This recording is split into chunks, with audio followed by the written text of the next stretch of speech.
नमस्कार साथियों अगर आप प्रॉपर्टी रजिस्ट्री करवा रहे हैं तो आपको नए नियमों के साथ आपको अपडेट होना चाहिए। ठीक है ना। भले ही आप एडवोकेट हायर करेंगे, लेकिन एडवोकेट आपको समझाएंगे नहीं कि भाई ये नियम, वो रजिस्ट्री कर देंगे। ठीक है, बाकी जिम्मेदारी आपकी है।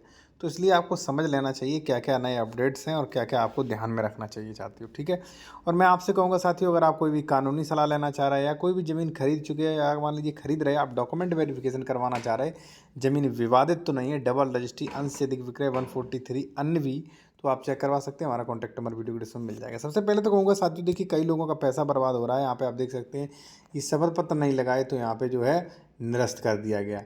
ठीक है, इसी प्रकार से यहाँ पे देख सकते हैं साथियों, आप जो है पूरी ज़मीन राज्य सरकार में चली गई जब परमिशन नहीं लिया। तो इसी प्रकार से एक ऑर्डर और है साथियों, यहाँ पे आप देखेंगे कि इन्हें जो है मतलब ये कह दिया गया कि भाई ये ज़मीन जो है सुनियोजित आरक्षित के लिए है, इस पर किसी भी प्रकार का निर्माण प्रतिबंधित है। रजिस्ट्री के बाद पता चला तो लोगों के पैसे बर्बाद हो रहे हैं, आपके भी पैसे बर्बाद हो सकते हैं। अब देखिए, करते तो एडवोकेट ही रजिस्ट्री, फिर भी क्यों ऐसा हो रहा है? क्योंकि भाई उनके पास इतना समय नहीं होता आपको बैठ के एक एक चीज़ समझाएं। तो चलिए मैं आपको समझा देता हूँ। ठीक है, और कोई भी आप कंसल्टेशन करना चाहें तो कॉन्टैक्ट हमारे वीडियो के डिस्क्रिप्शन में मिल जाएगा। और अगर आप नॉर्मल व्यक्ति हैं या जूनियर एडवोकेट हैं, आप रजिस्ट्री के बारे में A to Z जानकारी चाहते हैं, तो ये ई बुक भी ले सकते हैं साथियों, ये वाली। ठीक है ना, आप देख सकते हैं इसमें क्या क्या मिलेगा, सब कुछ मिलेगा इसमें। ठीक है, रजिस्ट्री से संबंधित। अब देखिए ये है कि अगर आप ज़मीन खरीदने जा रहे हैं, सबसे फर्स्ट पॉइंट जो है साथियों वो यही है कि आप भाई ज़मीन का डॉक्यूमेंट जांच पड़ताल करें। ठीक है ना, आप जांच पड़ताल के लिए आप उसका खसरा नंबर, खतौनी नंबर जो है खसरा या खतौनी ले सकते हैं, चाहे तो रजिस्ट्री भी ले सकते हैं, उससे जांच पड़ताल आप कर सकते हैं, या मेरे व्हाट्सएप पे भेज के मेरे द्वारा भी करवा सकते हैं। अब देखिए साथियों क्या है कि यहाँ पे देखिए, क्रेता जो मान लीजिए जो भी खरीद रहा है, विक्रेता के जो भी बेच रहा है, उसके स्वामित्व संबंधी सभी अधिकार अभिलेख मांगने चाहिए। जैसे मान लीजिए मैं प्रॉपर्टी बेच रहा हूँ, कोई एक्स प्रॉपर्टी, तो जो मैं बेच रहा हूँ मेरे पास अधिकार कहाँ से आया, वो सब कुछ मांगना चाहिए। अधिकार अभिलेख है, ठीक है, रजिस्ट्री है, पावर ऑफ अटॉर्नी है, वसीयत है क्या नहीं, सब कुछ आपको मांगना चाहिए और उसका वेरिफिकेशन कराना चाहिए। जैसे मैंने रजिस्ट्री दी आपको, तो ये देखना चाहिए साइड पे अवेलेबल है कि नहीं, इसमें क्षेत्रफल क्या है, इसमें खातेदार का वर्ग क्या, श्रेणी नंबर क्या, ठीक है, भूमि का प्रकार क्या है, ठीक है, किस रजिस्ट्री से ट्रांसफ़र किया गया, इन्हें कहाँ से अधिकार आया, सारी चीज़ें पता करनी चाहिए।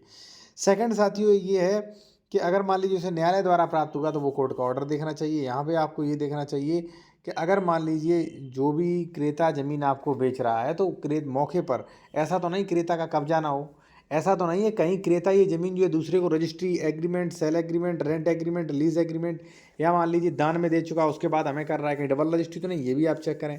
ठीक है, यहाँ पे आप देख सकते हैं क्रेता को विक्रेता की पहचान सुनिश्चित करना चाहिए, भाई ये 80 वगैरह तो नहीं, वरना 98 के नियम लागू होंगे।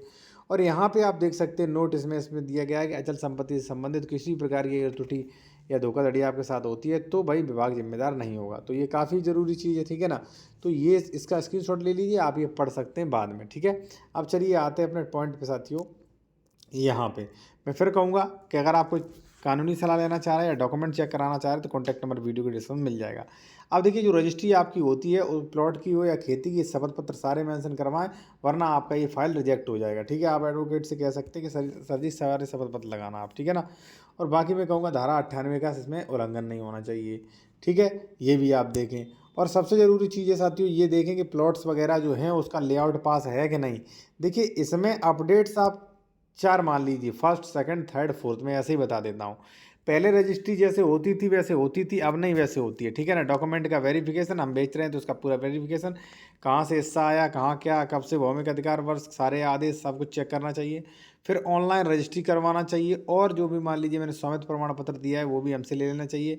प्लॉट का दाखिल खारिज करवाना चाहिए, क्योंकि अब प्लॉट का भी दाखिल खारिज होगा। सरकार ने जो है वो नियम जारी किया है, 6/6/25 को जो है नियम जारी कर दिया। प्लॉट्स यानी कि 143/80 जो है उनका भी दाखिल खारिज होगा साथियों, स्पष्ट रूप से। ठीक है ना, इसके बाद साथियों जो है, इसके बाद है प्लॉट के दाखिल खारिज पे नियम। तो देखिए प्लॉट के दाखिल खारिज पे नियम यही है कि प्लॉट खरीदने के बाद दाखिल खारिज करवाइए, और अगर मान लीजिए प्रथम पार्टी का दाखिल खारिज नहीं है तो आपका भी दाखिल खारिज का होना मुश्किल लगता है। और प्लॉट्स के लिए लेआउट अनिवार्य है साथियों। ठीक है ना, जो प्लॉट्स जो भी कॉलोनी वगैरह है उसका लेआउट चेक करें, भाई इसका लेआउट जो है वो रजिस्टर्ड है भी कि नहीं है। तो ये सारी चीज़ें काफ़ी ज़रूरी हैं साथियों।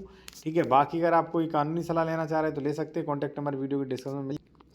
और देखिए साथियों, अगर आप रजिस्ट्री के बारे में सीखना चाहते हैं, document verification, registry drafting, rule circulate का सब कुछ सीखना चाहते हैं, तो आप जाइए इस चैनल पर और ज्वाइन बटन पर क्लिक करके 399 की मेंबरशिप ले सकते हैं 1 मंथ के लिए। आपको सारी क्लासेस रजिस्ट्री से संबंधित मिलेंगी, A to Z रजिस्ट्री के मामले में, ठीक है, कैसे डॉक्यूमेंट चेक करते हैं सब कुछ। तो आप जो भी है आप कर सकते हैं साथियों। धन्यवाद।